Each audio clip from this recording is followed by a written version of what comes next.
Good morning, everyone. Since I was here last Tuesday, here are the updates. So since last Tuesday, we've actually had one more resident with a case of COVID that has been vaccinated, but related to the group of residents and the personal care aides. So not a random person, someone that we were following and testing as a result of that group. So that's disappointing, but not unexpected. We actually had a random staff member also test positive, which shows that the virus is out there. I just took a look at the cases of COVID in Western New York, and like yesterday, I think there were over 4,000 people tested on the 11th, and over 130 cases. So it's really spiking up. So what does that mean for next week? So as of right, we have a few tests to do today. As a result of actually another PCA that was kind of involved in this little breakout, testing positive. So we have some tests to do today, but as of right now, we are planning still to go back to open on Tuesday with some caveats. So I'm going to be back here on Monday at 10 o'clock, and I'll give you the final update as to whether we're a go on Tuesday. But so we're planning on Tuesday. Here will be the caveats. So starting on Tuesday, if and when we open, we're not going to allow any visitor guest dining, period, vaccinated or unvaccinated. So at least for the foreseeable future, all of our dining will be resident only, and for obvious reasons, because these are the cases that we're seeing right now are breakthrough cases,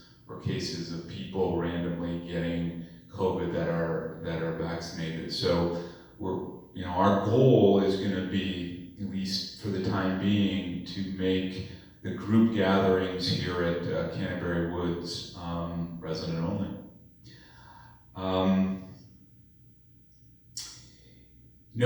Also within dining, no personal care aides. So,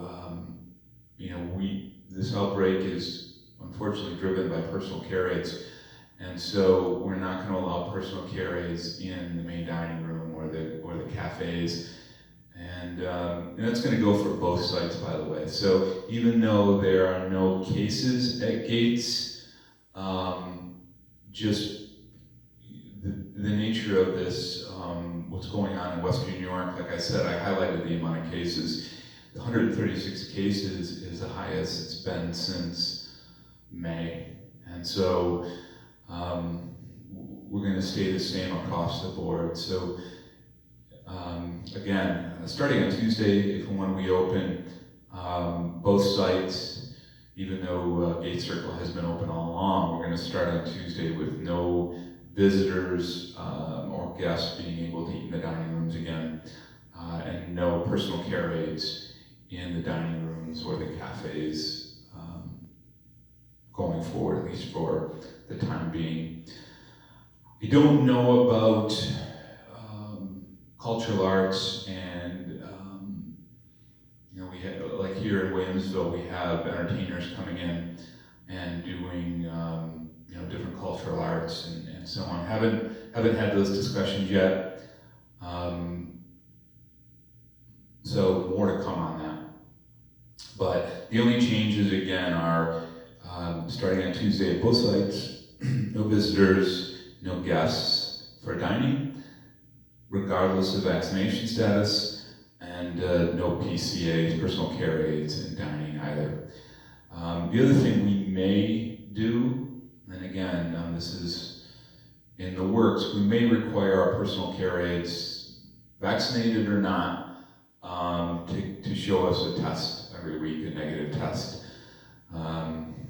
What we saw here over the last couple of weeks is personal care aides, and I talked about this over the course of the last year.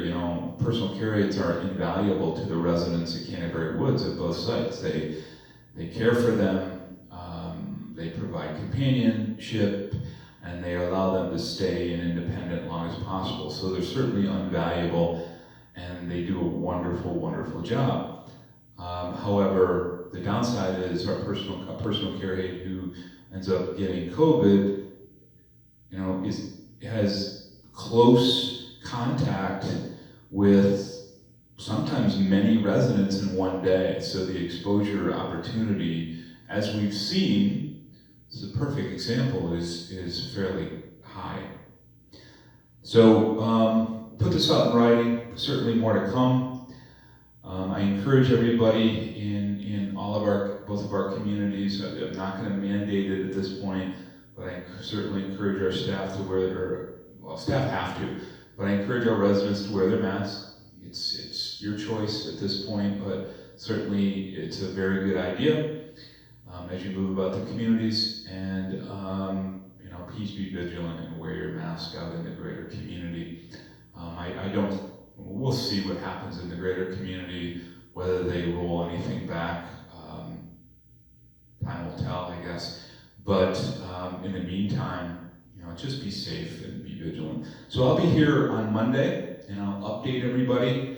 And these changes that I'm talking about will go out in writing as well. Again, if you have questions, don't hesitate to email me. It's rwallace@echa.org. Have a nice weekend.